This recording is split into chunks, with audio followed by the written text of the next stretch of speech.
Welcome to Aadya media.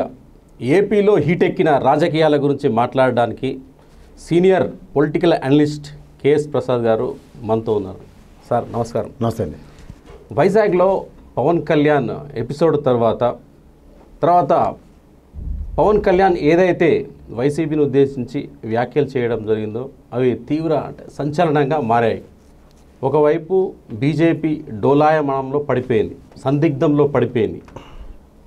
మనం పవన్ కళ్యాణ్తో అంటే మన స్వయం కృపాపరాధం వల్లే పవన్ కళ్యాణ్ మనం కోల్పోయాము అనేది ఒక బీజేపీలో ఒక చర్చ మొదలైపోయింది.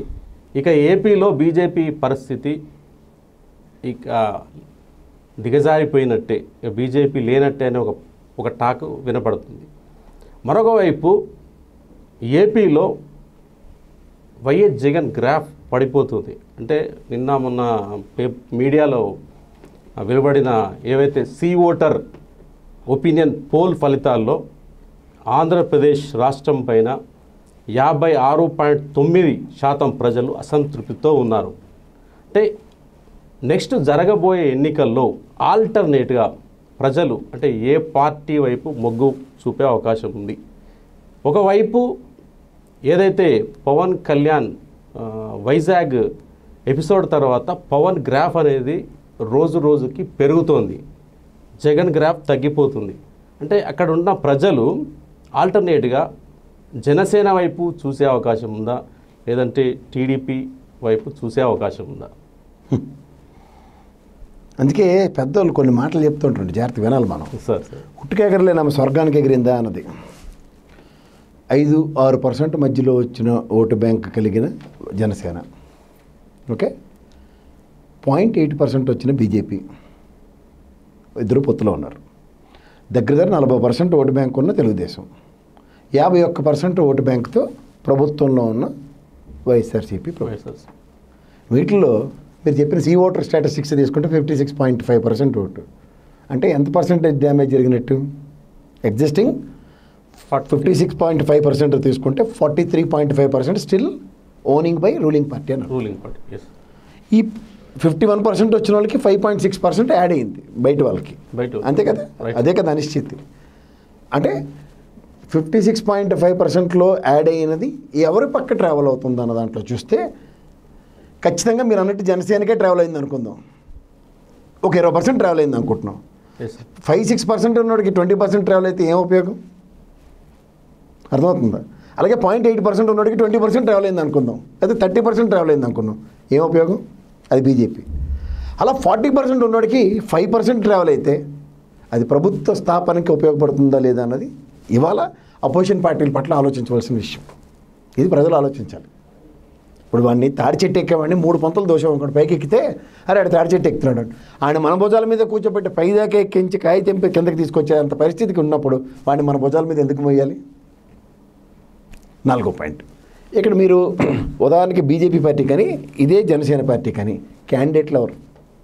వైఎస్ఆర్సీపీలో నాకు అక్కర్లేదు పొమ్మన్న వాళ్ళు, లేదా తెలుగుదేశం పార్టీలో మాకు అక్కర్లేదు పొమ్మన్న వాళ్ళు, నెక్స్ట్ వాళ్ళు ఖచ్చితంగా ఎందుకు పనికిరాని వాళ్ళంతా వాళ్ళు డిసైడ్ వాళ్ళు తప్ప కొత్తగా నాయకత్వాలు తయారు చేసేసి అంత నేపథ్యం అవతల బీజేపీకి కానీ జనసేన పార్టీకి కానీ ఈ 3.5 సంవత్సరాల్లో మీకు కనబడిందా?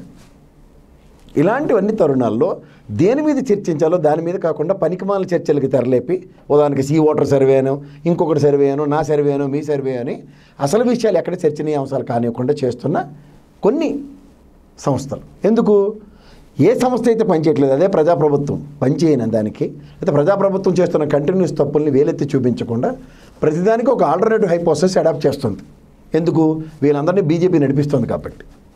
కాబట్టి మీకు సింపుల్, విశాఖ గర్జన నేను మొత్తుకుని చెప్తుంది అదే, ప్రభుత్వానికి వ్యతిరేకంగా తీసుకున్న నిర్ణయం, అది విశాఖ గర్జన. దాన్ని ఎక్కడ ప్రజల దృష్టిలోకి ఆకర్షిస్తూ వస్తుందో అది తప్పుని సరిదిద్దాలని చెప్పి పవన్ కళ్యాణ్ ప్లాన్ చేశారు అక్కడ. పోనీ అది కూడా ఎక్కడ చర్చనీయం అవుతుందో అని చెప్పి ఇక్కడ తీసుకొచ్చి అసందర్భ పేలాపనలు చేయించారు. తర్వాత ఇంకెక్కడ దాని ఉపద్రవం నివారించకూడదు అనడానికి చంద్రబాబు నాయుడు గారితో అట్లీస్ట్ ఇప్పటికైనా రాజకీయాలు మానేసి పనికి మాలినవి పనికొచ్చినారు, సంఘటిత పోరాటాలు చేద్దామని 10 మెట్లు దిగి వచ్చిన చంద్రబాబు నాయుడు ఎన్నిసార్లు చెప్పాలి ఈ విషయం? ఇది కూడా చూసి కోణాన్ని కూడా పక్కదారి పట్టిస్తూ దత్తపుత్రుడు అంటే దత్త తండ్రి, కొత్త పదాలను ఆల్ యాడ్ చేస్తూ అడాప్ట్ చేసుకుంటూ తెలుగు దీంట్లో పదం లేని దాన్నే కనిపెట్టి దత్త తండ్రి ఏంటి, తండ్రిని ఉన్న దత్త తీసుకుంటాడా? ఎక్కడైనా ఉంటుంది అది? దత్తపుత్రుడే అతి కష్టం మీద డైజెస్ట్ చేసుకుంటున్న తరుణంలో దత్త తండ్రి అనే కొత్త పదజాలంతో పవన్ కళ్యాణ్ దత్త తీసుకున్నట్లు వాళ్ళు దత్త తండ్రి అలా ఎలా దత్త తండ్రి ఉంటాడా? నాకు మా నాన్నగారు ఉంటారు, నాన్నగారు ప్లేస్లో ఇంకోళ్ళు ఎవరైనా మనం ఎలా రీప్లేస్ చేసుకోగలం? మన సృష్టికర్త అండి ఆయన. మన సృష్టికర్త. మనకి నిలువెత్తు దేవుడు ఎవరంటే మనకు కనిపించే దేవుడు ఎవరంటే మన నాన్న, లేదా నెక్స్ట్ మన అమ్మ. వీళ్ళని కూడా మనం ప్రతిసృష్టి చేస్తున్నామంటే అసలు విషయాల మీద చర్చనిస్తున్నామా, పనికిమాల విషయాల మీద చర్చిస్తున్నామా అన్న విషయం అవగాహన కూడా లేకుండా, అవగాహన రాహిత్యంగా నిన్న పోనీ పవన్ కళ్యాణ్ గారు చంద్రబాబు నాయుడు గారి దగ్గరికి వెళ్తే మాట్లాడవచ్చు. చంద్రబాబు నాయుడు గారు పవన్ కళ్యాణ్ దగ్గరికి వచ్చారు. దేనికి వచ్చారు? ఒక గీతోపదేశంకి వచ్చారు. ఇప్పుడు రాజకీయ అడుగులు నేర్పిన చంద్రబాబు నాయుడు గారు ఆరోగ్యంలో నడుస్తున్న పవన్ కళ్యాణ్ గారు పక్కతో బట్టి రాజకీయ పరిభాష మాట్లాడుతున్నప్పుడు భాష ఇది కాదని పెద్ద మనిషి తరహాలో వచ్చి చెప్పడానికి వచ్చాడు. అలా ఎందుకు ఆలోచించరు మీరు? సో చూసి కోణంలో ఉంటుంది ఏదైనా సరే. మనకి రాష్ట్రం పట్ల ఒక అంకితభావం ఉండి రాష్ట్రం రాజకీయాలు చేయడానికి ఎవరైనా రాజకీయ పార్టీలు ఉన్నాయి అంటే నాకైతే ఎవరు కనపట్లే. ప్రతి ఒక్కడు ఒక అనవసరమైన విషయం మీద చర్చించుకుంటూ ఒక భాష మాట్లాడేది చెప్పి ఆ భాషను మీరు మ్యాండేట్గా తీసుకుని ఆ భాషను ఇంకొకసారి ఎక్స్టెండ్ చేసి వేరే మాడ్యులేషన్స్లో వినిపించి చూపిస్తూ దీనికి అందరికీ కారణం మీకు ఇంకో విషయం చెప్తున్నాను. ప్రొవోకింగ్ యాటిట్యూడ్ని క్రియేట్ చేస్తున్న రూలింగ్ గవర్నమెంట్కి ఎవరెవరు ప్రొవోక్ అవుతున్నారో వాళ్ళందరూ ట్రాప్లో పడుతున్నారు. బాధ్యతారాహిత్యంగా మీరు ప్రొవోక్ అయ్యారంటే ఖచ్చితంగా వాళ్ళు ట్రాప్లో పడినట్టే. అసలు మీకు ఎందుకు? మీ పని మీరు చూసుకుని వెళ్తే the primary motto of your respective parties ఏంటి? ప్రజా వ్యతిరేకతని కూడగట్టండి, ప్రభుత్వం చేస్తున్న దాష్టికేటాలను ఎండగట్టండి. కష్టం ఉందా? మానీయులు ఎంతోమంది చెప్పారు రాజ్యాధికారం లేనప్పుడు రాజులు మనల్ని శాసించే స్థాయికి వెళ్ళినప్పుడు జైల్లో ఉండడం ఉత్తమని చెప్పారు. అలాగే ఇంట్లోనే ఉంటున్నారు కదా. కొత్త తరాలు ఎక్కడి నుంచి ప్రదర్శిస్తున్నారు? ఇవి కాదు కదా. రాజకీయంలో జరుగుతున్న ఒక వికృత క్రీడకి మీ దగ్గర ఆయుధాలు లేనప్పుడు ఆ వికృత భాషను నేర్చుకోవాల్సిన అవసరం లేదు. అవి గాడిలో పడిదాకా ఓపిక పట్టాలి. కొన్నిసార్లు ఓపికతో సామధాన దండోపేదాల్లో కొంత సంయమనం పాటించడం చాలా ఇంపార్టెంట్. సంఘటితంగా తెరలేపలేనప్పుడు, సంఘటిత పోరాటాలకు తెరలేపినప్పుడు నేను చంద్రబాబు నాయుడు గారు ఔన్నత్యం కూడా అదే. మనం ఒక 4 ఏళ్ళు కదలాలి, ఎన్నిసార్లు చెప్తున్నాను అదే కదా. 4 ఏళ్ళు ఒక్కొక్కడు ఒక్కొక్క దగ్గర నుంచి పోరాటం చేస్తుంటే సంఘటితం అవ్వట్లే. దానివల్ల ప్రభుత్వం ఒక్కొక్కరిని అణిచివేసుకుంటూ వస్తుంది. అదే సంఘటితం చేసి చేయండి, తర్వాత ప్రజలు నిర్ణయించుకుంటారు. నేను ముందు నడిపించాలా? ఒకటి గుర్తుంచుకోండి. నేను ఇవాళ ఒక పొద్దున్నే ఒక మంచి కొటేషన్ చదివాను, చాలా బాగుంది అది. నువ్వు నాయకుడు ఒక మార్గం నిర్దేశించుకొని నడుచుకొని వెళ్తే నీ వెనకాతల ఫాలోవర్స్ రావాలి. అంతేకాని నువ్వు ఫోర్స్ చేసి నన్ను ఫాలో ఉండని వాడు చెప్పకూడదు. అప్పుడు వాడు నాయకుడు కాదు. నువ్వు ఫస్ట్ ఆచరించు, నీ వెనకాతలు ఎంతమంది వస్తారన్నది తెలుస్తుంది. అంతేకాని మనం దాష్టికాలు చేస్తాం, నువ్వు తిడితే నేను తిడతాం, ఇవి కాదు రాజకీయాలు. అది ప్రజాస్వామ్యం కాదు. ప్రజాస్వామ్యానికి విఘాతం కలిగించే ఏ చర్య అయినా సరే మొదట్లోనే తుంచాలి. అదే చంద్రబాబు గారు చేశారు. వాళ్ళు ఆల్రెడీ ప్రొవోక్ చేస్తుంటే మనం ప్రొవోక్ అయ్యి మనం కూడా అదే భాష మాట్లాడితే కుదరదు. అవి రాజకీయాలు కాదు. ఆల్రెడీ మన పార్టీలో అయ్యన పాత్రుడు మాట్లాడుతున్నాడు, దాన్ని ఎలా నిర్వహించాలని మేము ఆలోచిస్తున్నాం. ఎందుకంటే ఇద్దరు కాంటంప్లేటరీస్ కదా. ఓ పట్టాభి మాట్లాడిన మాటలు ఇలాంటివన్నీ కాదు కదా. This is not the way. ఎవరు నేనైతే యాక్సెప్ట్ చేయను. సార్ ఇక్కడ మరొక కోణంలో కూడా మనం ఆలోచించవచ్చు. ఇప్పుడు మనం ఒక పిల్లిని ఒక రూమ్లో వేసి తలుపులు వేసినప్పుడు అది కోపంతో పులిగా మారుతుంది. ఇక్కడ మనం మొదటి నుంచి ఏపీ రాజకీయాలను చూసుకుంటూ వచ్చినట్లయితే పవన్ కళ్యాణ్ బీజేపీతో దోస్తీ కట్టి కొంత ధర్మం అనేది మధ్యలో ఎక్కడో తెగిపోయింది, చైన్ తెగిపోయిన తర్వాత ఆ బీజేపీ ప్రజా సమస్యలపైన పవన్ పోరాడుతున్నాడు, కానీ బీజేపీ ఎక్కడ కలిసి రాలేదు. రోడ్ మ్యాప్ లేదు, విసిగిపోయాడు. మొన్న వైజాగ్లో జరిగిన తర్వాత కూడా బీజేపీ స్పందించలేదు, ఎట్లాంటి ఎవరు మాట్లాడలేదు. దాన్ని సోమవీర్రాజు వచ్చి వెళ్ళిపోయాడు. అయితే ఇక్కడ ఏంటంటే పవన్ మీరు అన్నట్టు వ్యక్తిగత హననం అంటారు కదా, అతడు మొత్తం ఓపెన్ అయిపోయాడు, సీరియస్గా ఆగ్రహాన్ని వ్యక్తం చేస్తూ ఇక డూ ఆర్ డై, మనం ముసుగు తీసేయాలి అని తీసేశాడు. ఆ రోజు విపరీతంగా మాట్లాడు, ఆ అసభ్య పదజాలం మాట్లాడు. అదొక విషయం మనం పక్కన పెడితే ఆయన గురించి చెప్పేశాడు మొత్తం. అందులో పక్కన పెట్టాడు. ఇక్కడ ఏపీలో ప్రజెంట్ ఏం సినారియో క్రియేట్ అయిందంటే వైఎస్ఆర్సీపీ వర్సెస్ జనసేనగా తయారైపోయింది మొత్తం. పవన్ అభిమానం అనుకుంటాను పవన్ కళ్యాణ్ అభిమానం. మీరు కుక్కతోక పట్టుకుని గోదావరి ఎదకూడదని చెప్తారు, తెలుసు కదా. తెలుసో తెలియకో పవన్ కళ్యాణ్ కుక్కతోక పట్టుకుని గోదావరి ఎత్తున్నాడు బీజేపీ పార్టీతో. ఎందుకు అంటే అమరావతి రైతులకు సంఘీభావం ప్రకటిస్తుంటే నేను మార్గాన్ని భరత్ రాజమండ్రిలో అమరావతి రైతులను తంతుంటే ఆల్మోస్ట్ పెట్రోల్ పోసినంత పని చేస్తే ఎక్కడున్నాడు ఈ సోమవీర్రాజు? మరి సంఘీభావాలతో ప్రకటించుకుంటూ తిరిగాడు కదా వెనకాతలు అమరావతి రైతులకి. ఒక రాష్ట్ర పార్టీ అధ్యక్షుడిగా సంఘీభావం ప్రకటించినోడు కన్సర్న్ నిజంగా ఉంటే వాళ్ళు వెల్కమ్ పట్టుకుని రాజమండ్రి దాటి దాకా సహాయ సహకారాలు అందించాలి. ఎక్కడ ఉన్నాడు? అలాంటి వాళ్ళతో ఈయన పొత్తులో ఉన్నాడు. మీకు ఇంకోటి చెప్తా, బీజేపీ పార్టీ ఎందుకు ఇతను కన్సిడర్ చేయట్లేదంటే వాళ్ళు హిందూ వ్యవస్థ, హిందూ పరివార వ్యవస్థ, కుటుంబ వ్యవస్థలకి కట్టుబడి ఉంటుంది బీజేపీ పార్టీ. ఈయనకి నేను మాట్లాడిన భాష బట్టి విలువలు లేవు. కుటుంబ వ్యవస్థ బట్టి దీనికి విలువలు ఎక్కడున్నాయి? మీకు ఇంట్లో కోపం వస్తే రోజు విడాకులు ఇచ్చుకుంటూ సెటిల్మెంట్లు చేసుకుంటూ తిరుగుతున్నారా భార్యాభర్తలతో? అలా 99.9% చేయట్లేదు. ఎక్కడో -0.1% విడాకుల వ్యవస్థ. మన కుటుంబ వ్యవస్థ చాలా పరిపుష్టమైనది. నేను అతను మాట్లాడిన భాష కుదరట్లేదా? వర్కౌట్ అవ్వట్లేదా? ఏంటండి workout? What you mean by work out?